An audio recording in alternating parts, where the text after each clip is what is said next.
Ustedes pueden ver que nunca en la historia de Colombia había habido tantos condenados por parapolítica. Y por eso este libro de Ariel Ávila nos muestra que fue una época nefasta para temas de derechos humanos por el tema de los falsos positivos y la parapolítica. Entonces, siempre vamos a mirar con lupa a los que estén investigados. Pero lo grave del asunto en la parapolítica radica en que son los que ya se les encontró todas las pruebas. Porque hubo algunos que fueron investigados, pero no se les encontró la prueba suficiente para ser condenados por parapolítica. Porque para que un juez de la República condene a alguien tiene que tener pruebas muy contundentes. Entonces, en este libro de León Valencia y Ariel Ávila Martínez, Herederos del Mal, vemos que el Congreso 2014-2018 estaba lleno todavía de parapolíticos, y por eso él denuncia todos los clanes que participan en ese equipo parlamentario.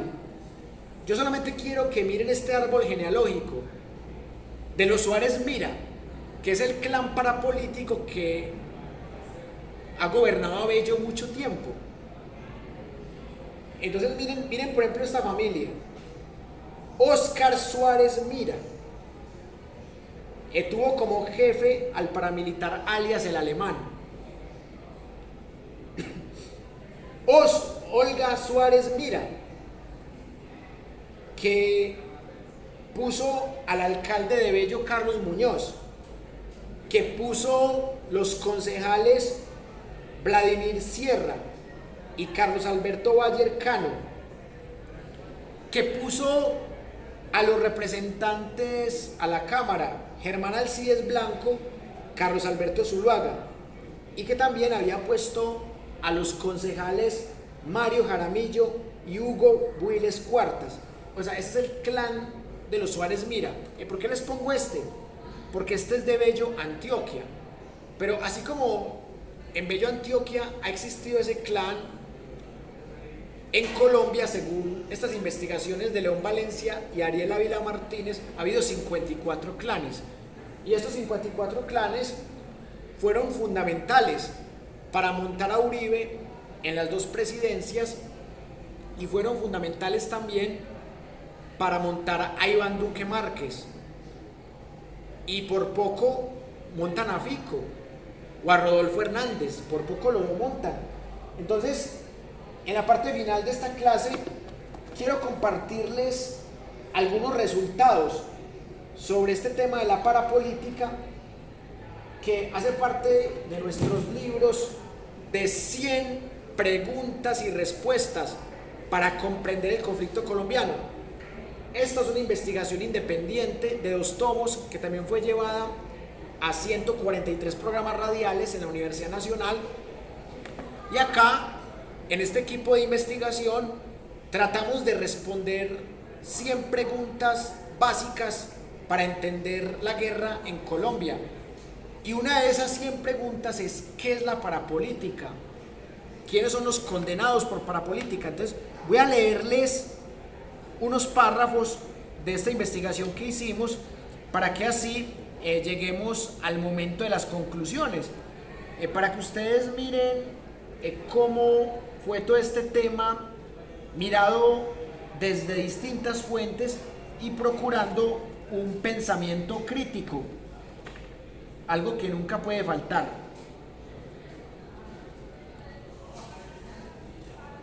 La parapolítica es un concepto acuñado para definir y describir el escándalo político desatado en el Estado colombiano a partir del año 2006, a raíz de la revelación de presuntos vínculos de políticos con paramilitares, luego del proceso de desmovilización que adelantaron varios de estos grupos que integraban las Autodefensas Unidas de Colombia, AUC. Gustavo Duncan, en su libro Los Señores de la Guerra, de paramilitares, mafiosos y autodefensas en Colombia, ofrece una definición implícita del fenómeno que permite definir la parapolítica como la infiltración de grupos paramilitares en el poder local y central con el fin de blindar sus acciones contra la intervención estatal y conseguir determinaciones políticas favorables a su expansión militar. Por su parte, en el prólogo del libro Parapolítica, la ruta de la expansión paramilitar y acuerdos políticos, León Valencia, año 2007, indica que el descubrimiento de la parapolítica conllevó una nueva perspectiva del conflicto, en la que la idea de un Estado víctima de los grupos subversivos parecía insostenible al revelarse sus vínculos con grupos de autodefensas al margen de la ley. Bajo este panorama, no se hicieron raros los descubrimientos de una investigación liderada por Claudia López, en la cual se comprobó la promoción de una idea para la refundación de la patria nacional que, sustentada en la Constitución Política y en la Declaración Universal de los Derechos Humanos, buscaba reconfigurar el poder del Estado al valerse del poderío económico de estructuras ilegales como el narcotráfico y el paramilitarismo. En palabras de Claudia López, la reconfiguración del Estado de la que se hablaba por aquel tiempo era una captura invertida de este. Según la investigación realizada por la Corporación Nuevo Arcoíris, es necesario poner el foco de atención en el periodo 1999 y 2003, porque es entonces cuando se palpa de manera más clara el interés político de las autodefensas. No obstante, el análisis de lo ocurrido en este lapso requería a su vez estudiar los años 1997 y 1998, en los que se produjo la unidad de los grupos paramilitares que ya existían. En este proceso participaron las cooperativas de seguridad Convivir. En abril de 1997, un primer encuentro entre las autodefensas campesinas de Córdoba y Urabá dejó como resultado la confederación de los diferentes grupos, que fortaleció en una segunda reunión en mayo de 1998. De acuerdo con cifras de la Federación Nacional de Asociaciones Convivir, a finales de 1997 se habían integrado a estas empresas 120.000 efectivos, muchos de los cuales portaron armas de uso privativo del ejército, entre ametralladoras mini UCIs, fusiles y pistolas 9 milímetros, compradas legalmente en las brigadas del ejército, pues la reglamentación lo permitía. Cientos de esos integrantes luego hicieron parte de los distintos bloques paramilitares que actuaron en todo el país. No obstante, la discusión nacional e internacional que suscitaron estos servicios comunitarios llevó a la Corte Constitucional a determinar la sentencia C-572 del 7 de noviembre de 1997, la inexequibilidad del artículo que permitía el uso de armas de uso restringido y redujo su alcance a armas cortas. Luego, en julio de 1998, el gobierno nacional ordenó su desmonte definitivo. Sin embargo, 4 años después, el paramilitar Eber Velosa, alias HH, en una de sus versiones ante los fiscales de la Unidad Nacional para la Justicia y Paz, admitió que las Convivir fueron creadas por nosotros y manejadas por nosotros, fueron una parte orgánica de las AUC, fueron creadas para legalizar el cobro de impuestos de los dineros de las bananeras que nos daban y no tuviéramos problemas jurídicos. De igual forma, el paramilitar Raúl Hasbún, alias Pedro Bonito, también aceptó que coordinó la creación de 12 grupos de Convivir, donde una de ellas, denominada Papagayo, fuera utilizada para recibir los dineros de la Chiquita Brands, dinero que le dio a las Autodefensas Unidas de Colombia. En Colombia existieron 690 Convivir, de las cuales 71 operaron en Antioquia, con el aval del entonces gobernador Álvaro Uribe Vélez, Y esto lo podemos encontrar en el estudio de Joseph Contreras y de Fernando Garavito. De esta manera, en 1999 se había logrado constituir un auténtico ejército irregular de carácter especial ofensivo que controló nuevos territorios y consolidó su presencia en zonas previamente ocupadas. Las notas características en esta etapa histórica de la actividad paramilitar podrían resumirse en las siguientes: ocupación violenta de nuevos territorios, nueva unión de los narcotraficantes a la empresa paramilitar, elaboración y ejecución de estrategias de la captura del poder local, influencia paulatina en el poder nacional. Y acá está el cuadro de los pactos más importantes que se han dado en la historia de Colombia en términos de parapolítica. El pacto de Ralito Córdoba, que fue el 23 de julio de 2001. En este pacto de Ralito participó Salvatore Mancuso, quien convocó a congresistas, a concejales, a alcaldes en la finca del señor alias 08. El propósito del pacto de Ralito era consolidar un movimiento nacional para, entre comillas, refundar a la República de Colombia desde la unión entre las Autodefensas Unidas y los políticos, entre comillas, simpatizantes. También está el pacto del 28 de septiembre del año 2000, gobierno de Andrés Pastrana, en Chivolo, Magdalena.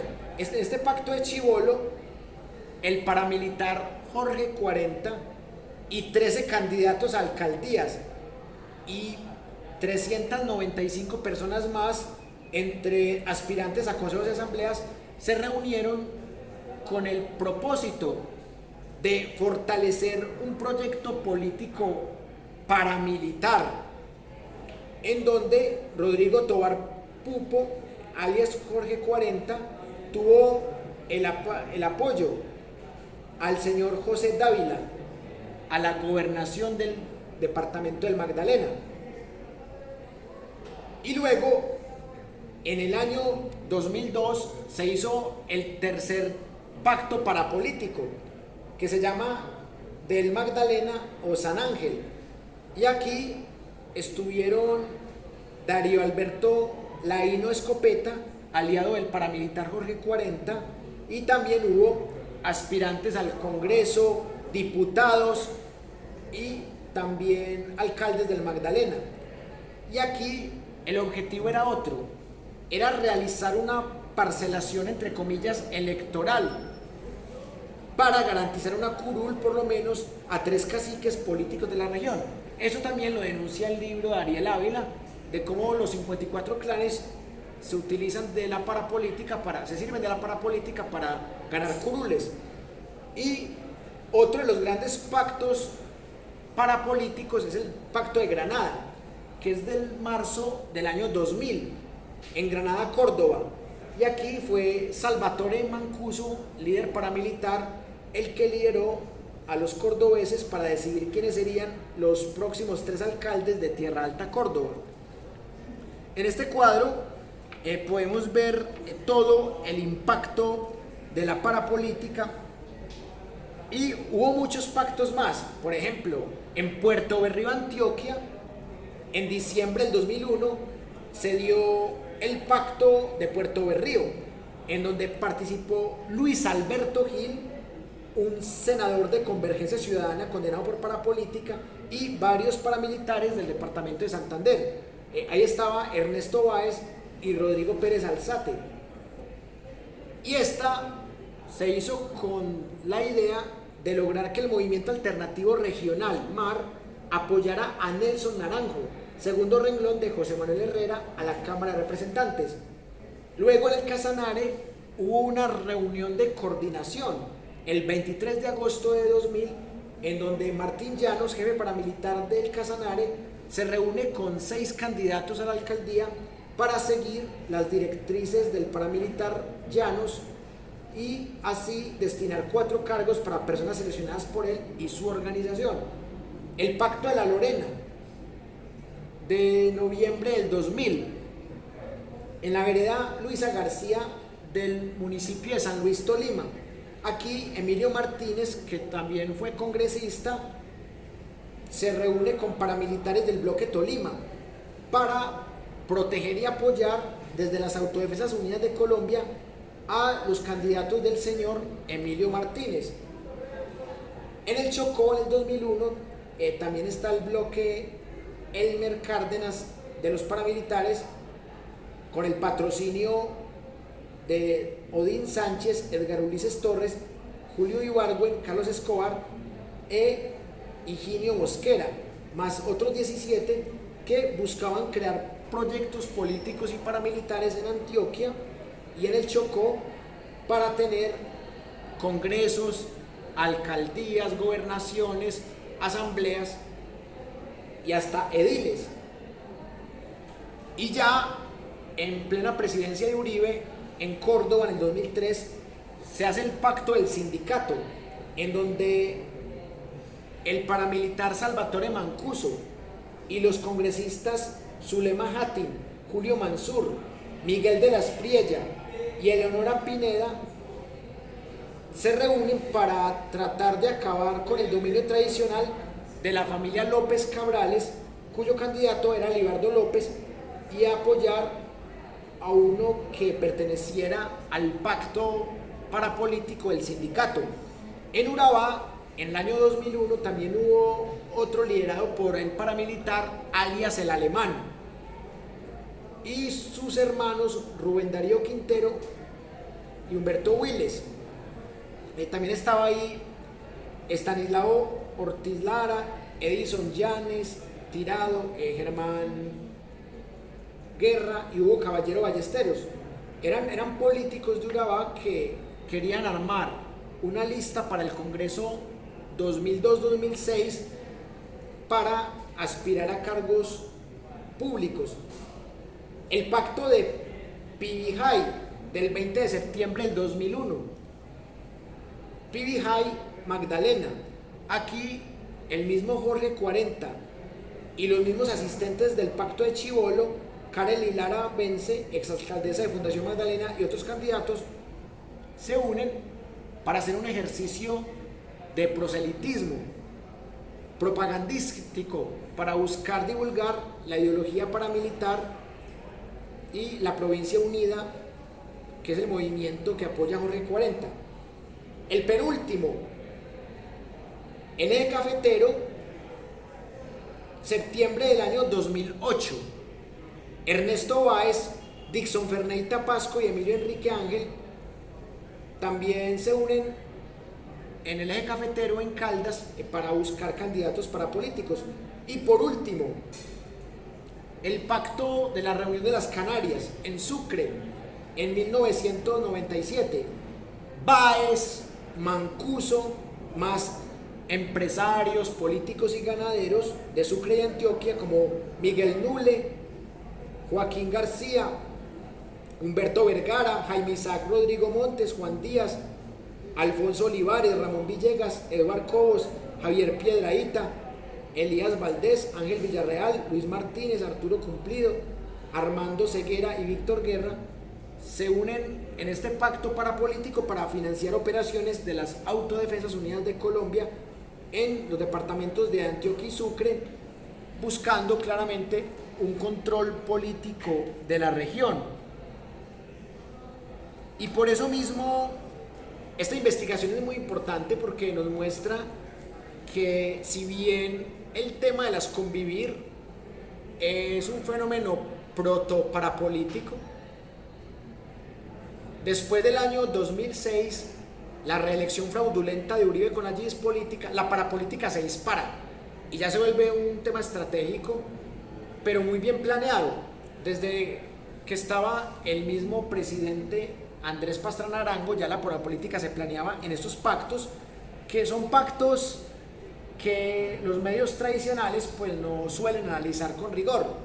De pronto el pacto de Ralito se ha sido mencionado por algún medio tradicional, pero muy superficialmente, Y por eso, en esta investigación de 100 preguntas y respuestas para comprender el conflicto colombiano, hacemos el rastreo de todos los pactos parapolíticos.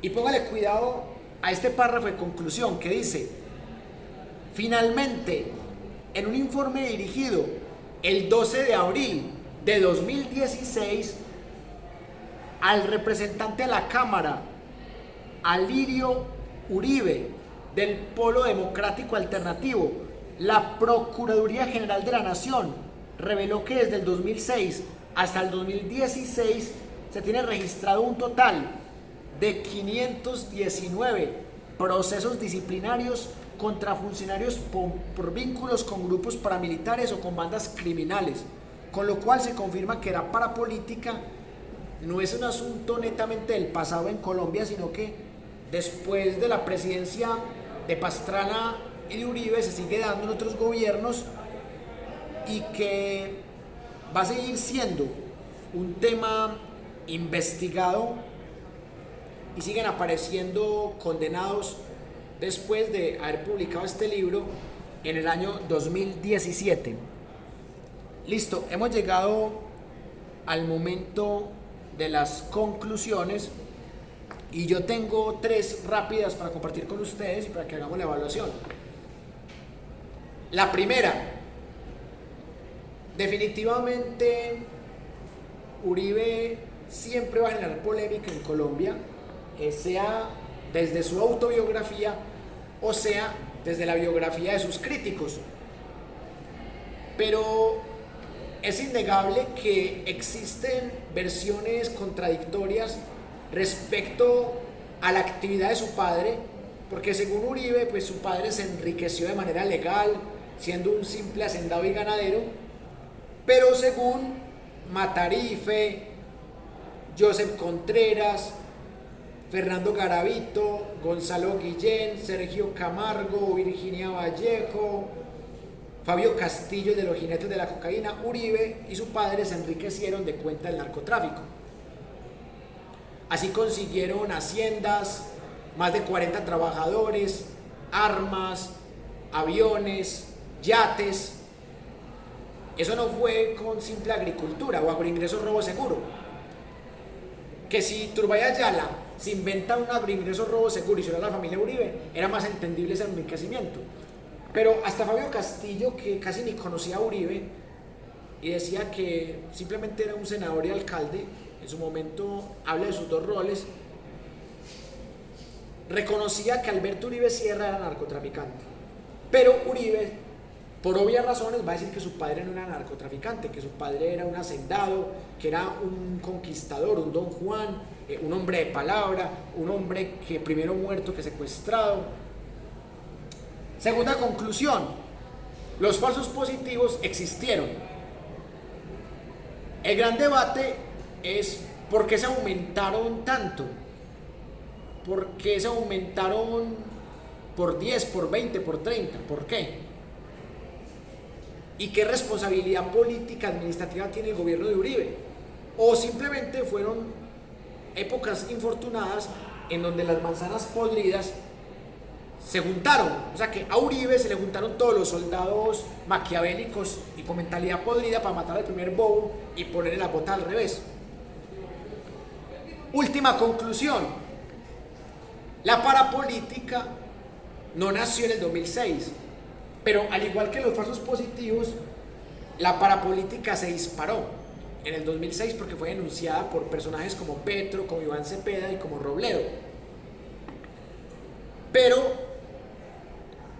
así como existió la parapolítica, también existió la farpolítica, que hasta el mismo Petro también la denunció. También hubo casos de farpolítica que fueron condenados. Lo que pasa es que la parapolítica sí se dio mucho más seguido y por eso hay muchos más condenados por parapolítica que por farpolítica. Pero haber llenado las Convivir de paramilitares fue un ejercicio de protoparapolítica interesante, así como lo planteamos en estos libros, como lo plantea Ariel Ávila, como lo plantea Petro, como lo plantea Sergio Camargo, entre otros. Y es inevitable que en un país en donde ha gobernado la supuesta derecha, pues se presente más la parapolítica que la farapolítica. Seguramente si el presidente del 2002 al 2008, al 2010, hubiese tenido vínculos con grupos guerrilleros o cercanía con grupos guerrilleros, pues probablemente se hubiera dado más la farapolítica. Diciendo esto de manera contrafactual, solo por ley de probabilidad, no porque tuviera que ser así.